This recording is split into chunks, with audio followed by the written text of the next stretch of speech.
Hello and welcome to another edition of AppSec Decoded. I'm Taylor Armerding, security advocate for the Synopsys Software Integrity Group, coming to you from the 2023 RSA conference in San Francisco.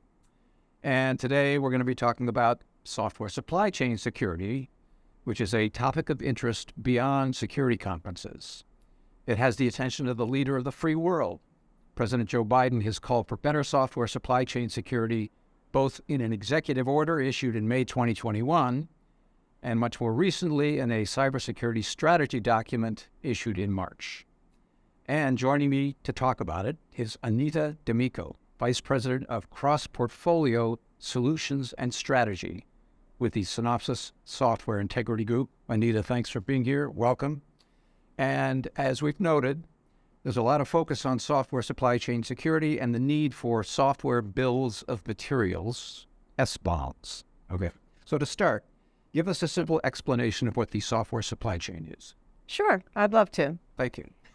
The software supply chain is like a manufacturing line, except that you're producing software instead of, let's say, cookies. So it starts on the left with the design of the software. Think of that as your recipe. Yeah. And that includes the architecture and the threat modeling and other design requirements.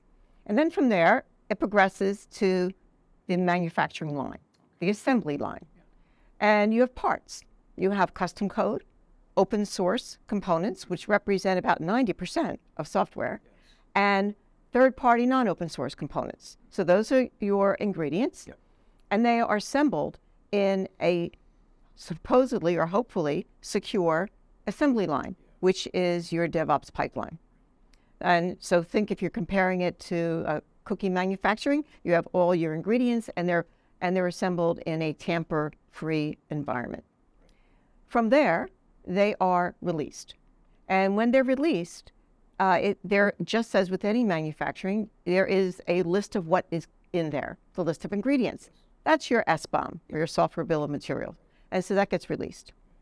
From there, the supply chain doesn't end there. The supply chain continues into the deployment environment, where the IT operators will take the software, they'll put it into the cloud or mobile or server, and they'll deploy it and add certain other software into it. And then finally, there is the maintenance and the patching phase. Now, there are inputs into that supply chain along the way. So going back to the ingredients, the custom code, there are developers and contractors who are part of the supply chain. Open source, they are unknown developers from around the world. Right. And then your third-party non-open source components, they have known suppliers who may have unknown suppliers. So there are a lot of links that go together to create this chain. No poisonous cookies, sir. Thank you. So, why is securing this supply chain getting so much attention in the media and among software companies these days? Great question. I boil this down to 4 things: attacks, vulnerabilities, litigation, and compliance. So let's talk. Sound dangerous. And they are. And that's why it's getting so much attention. Right. So the attacks, organizations are very concerned about attacks like SolarWinds, yeah, or like CodeCov. Vulnerabilities. I mentioned before that about 90% of software is made up of open source components. And while you want to put in a component that at the time is not vulnerable, a vulnerability may be discovered later, such as Log4j. And when those vulnerabilities arise, you are open to attack. Within 12 days of Log4j being released publicly, yeah, as a vulnerability, the Symantec stopped 93 million potential exploits. Yeah. So that's the vulnerabilities. The third thing is litigation. That software is made up of a lot of licensed and unlicensed software, which may or may not be deployed correctly. And so lawyers are concerned about the licensing, as they should be. And people are also now concerned about litigation. If you don't protect your supply chain and you don't use best practices, will you be open to litigation. Sure. And then the last thing that's really driving things, especially in the United States, is that the U.S. government is about to issue mandates that anybody who is supplying software to the U.S. government or is supplying software to somebody who's supplying software who is supplying software to the U.S. government will have to secure their supply chain. And they're putting it into their procurement requirements. Right. So if you want to be compliant and sell your software, you're going to have to secure a supply chain. Right. Which is a great segue to the next question, which is, we've been hearing a lot and we've been talking a lot. We have mentioned it several times now already about the need for SBOMs, software bills of materials. Where does an SBOM fit into securing the software supply chain? Well, if you just went by how much media attention it's getting, you would think that the only thing that is needed for a secure software supply chain is an SBOM. And SBOM is central to it, but it's not the only part of securing supply chain. So let's go back to that manufacturing line. I said you have the design, you have your assembly line, you have your release. At the release point, you are producing a list of ingredients and dependencies, and that is your SBOM. And so it represents the handoff between the producer of the software and the procurer or the operator of the software. And it becomes, in a sense, a system of record of what is in that software. Think about my cookie example again. Suppose you found out that there was a problem with the chocolate chips that were put into the cookie, and you have a batch number, and you want to trace where all those chocolate chips are. Then you need to have a bill of materials that says this is where it was manufactured. That's kind of what a software bill of materials is. Well, it kind of sounds like securing the software supply chain just comes down to simply implementing really good AppSec, application security practices. Is that correct? And if not, what's different about software supply chain risk management? I get this question a lot because when you look at the requirements for securing a software supply chain, you say, that just looks like good AppSec practices.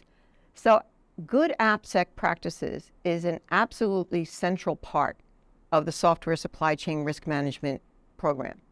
But it only represents the producer. The other part of the supply chain is the procurer and the operator. They still have to maintain a chain of custody of the software. They have to operate the software. They have to do vulnerability management once the software is produced. And so there are a lot of other parts to managing the supply chain than just your AppSec practices. Right. But it's important. It's really important. Right. But it sounds like from what you're saying that these risks go beyond the software development and the AppSec teams. Is that true? And if so, who and what else is involved? There are a lot more stakeholders in securing the supply chain. You have the procurement people who now have to become experts in supply chain security, the IT operators, but you also have the risk officer. In a large corporation, when you buy software and you put it onto your network, you are inheriting the risk that went into that software. So the risk officers are involved. And now we're seeing that even the board of directors of major corporations are paying attention to software supply chain security. Right. One more thing.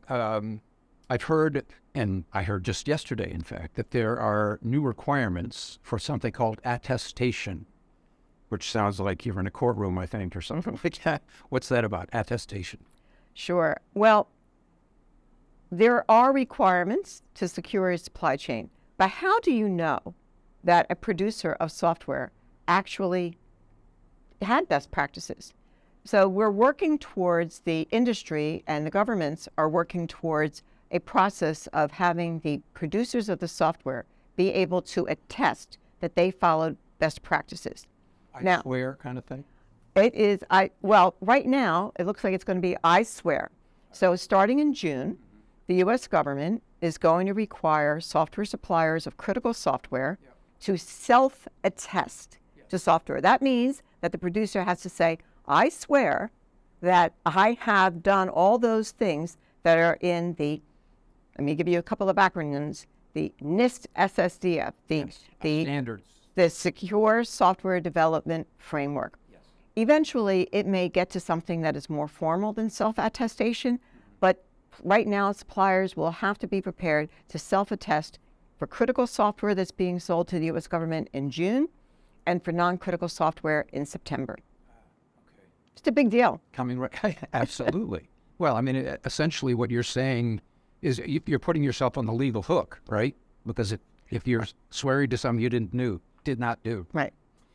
All right. Final question. Do you have any predictions for 2024 regarding software supply chain security? Yeah, actually I do. Okay. So the first one is that SBOMs will be everywhere. Okay. They will be in every industry. They will be global. It's not going to be limited to government. We're seeing this already in automotive and in medical devices that they are demanding SBOMs. So be prepared to produce an SBOM, a comprehensive SBOM that includes custom code, open source, and third-party components in a standard format. That's number one.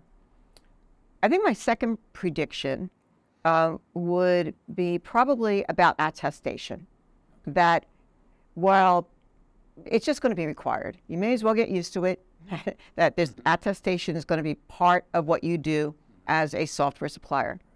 And the third is more general. And I think that there's going to be a shift at the board level in seeing software supply chain risk as a business risk.